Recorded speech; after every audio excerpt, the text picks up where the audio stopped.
خاڵە لاوازەکانی بژوردنەوەی شورایی چی بوو؟ ڕاستەکەی ئەوە گرنگە چەند خاڵێک ئەتوانین ئێمە ئیشارە بکەین. یەکەمین بژوردنەوەی شورایەکان بەجیالەوەی کۆمونیستەکان دەستیان بۆ بردو ئەمانە، بەڵام جەماوەرێکی ئازادی خوازی هەبوو تیا بەشدار بوو، ئاسوەیەکی ناسیۆنالیستی هەبوو لێیانە لە کاتی ڕێکەوتن و دانیشتنەکانە لەگەڵ بەرەی کوردستانیا کە دائنیشتین چەشمە چەشمان هەبوو لەسەر مەجالەکان، پاشەکشیان کرد لەوانە.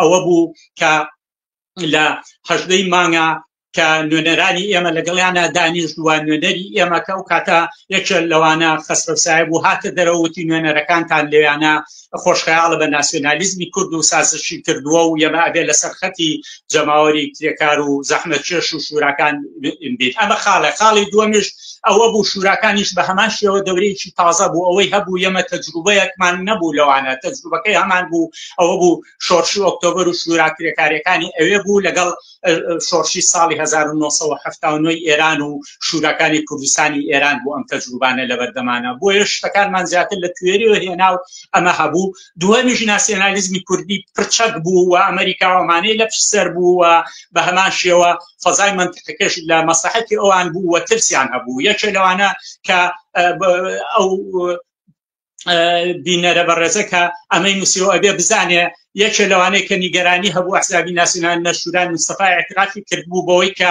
ئێمە شوراکان ئەوزاعەکانی لێتەگاوین، بۆ لە کاتێک ئەوانیان ویست بکەونە سات و سەودا لەگەڵ حکومەتی باش وەتانی ناوچەکە و لە چوارچێوەی سیاسەتی ئەمریکا شوراکان ئاڵای سوور و یەکسانی ژنوپیا و سەعاتکار و خۆشگوزەرانی بۆ کۆمەلگا دەربڕی بوو. بۆیە ئەم ئەوزاعانە ئەم زوعفە لە بزوتنەوەکە کە هەبوو بە ئاسوی ناسیۆنالیستی بە حکمی چەوسانەوەی نەتەوایەتی لە کوردستانە کە ساڵانێکی زۆر لەژێر دەستی حیزبی بەعسە هەبوو بوو، خەڵکەوەمی بە ناسیۆنالیزم هەبوو و فەزاکەش بەسەر شوراکان نابوو و بەشێک بوو لەوانەیە کە شوراکان ئیمکان و شتیشی لەبەردەستانە بوو، تەجروبەیەکی چەکداری و شتیدیان بوو، ئەوان هەمویان چەکدار بوون و چەکیان کۆوە کردەوە، پاشەکشە بە شوراکان کرا.